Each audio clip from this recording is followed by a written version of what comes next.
Good morning, everyone. Today, I'm going to make a presentation on traditional political institution of the Naga tribes. The learning outcome for today's discussion will be to understand the dynamics of tribal political system of the Nagas. There are two kinds of political institution. One is the chieftainship system and non-chieftainship system. Under the chieftainship system, we have the Konyaks, we have the Semas, etc. And under the non-chieftainship system, we have the Yangamis, Aus, and other Tinami tribes. Talking about the chieftainship system, who can become a chief? In order to become a chief, a person must have the divine sanction.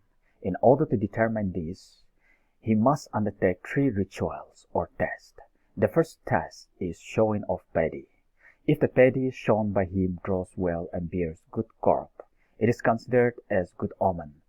And after this, he have to undertake a second test, which is growing of kidney beans.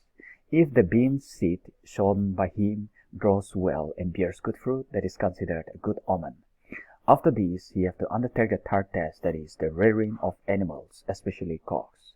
So if the cock which is reared by him grows fine and grows very well, it is considered a good omen, and after successfully passing these 3 tests, he is considered as qualified to become the chief. The institution of chieftainship is hereditary, but if a chief dies, then any able-bodied man from his clan can also become a chief after successfully performing all the necessary rituals which we have discussed above. Talking about the Sama chief, who is known as the Kukami, and the Konyak chief, who is known as Ang. The Sama chief is assisted by a group of counselors.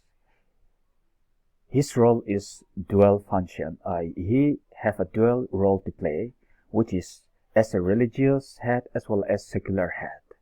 He is the first person to sow the seed, transplant paddy, and irrigate the harvest of crop. He inaugurates all ceremonies and presides all festivals. He is responsible for defense of the village. He presides all meeting of the village, and he also acts as a judge in all kind of disputes in the village. Under the Konyak chief, he is assisted by a group of counselors like the Sama chief, but his position is highly autocratic, and he may or may not take the views of the counselor when taking a decision. The Konyak chief have to marry within the same clan in order to maintain the purity of blood. If the Ang have only female child, she will be sent as queen to another village. The Ang can also adopt a son from his own clan if he is hairless. He is the head of administration as well as political affairs.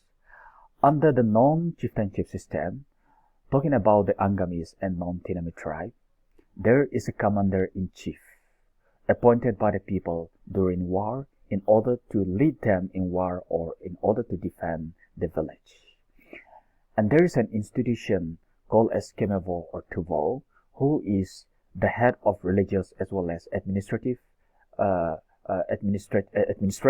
but he doesn't have real power, and his order or his words may or may not be obeyed by the people, but his words is highly regarded. The Aus have this system of Potomindan, which is a generation rule, where the whole generation takes the reign of power and continue to remain so for some 30 years until the new batch of generation takes over. So this is the kind of traditional political institution followed by the Naga tribes, and whether it is chieftainship or non-chieftainship, they are meant to serve the interests of the people. Thank you.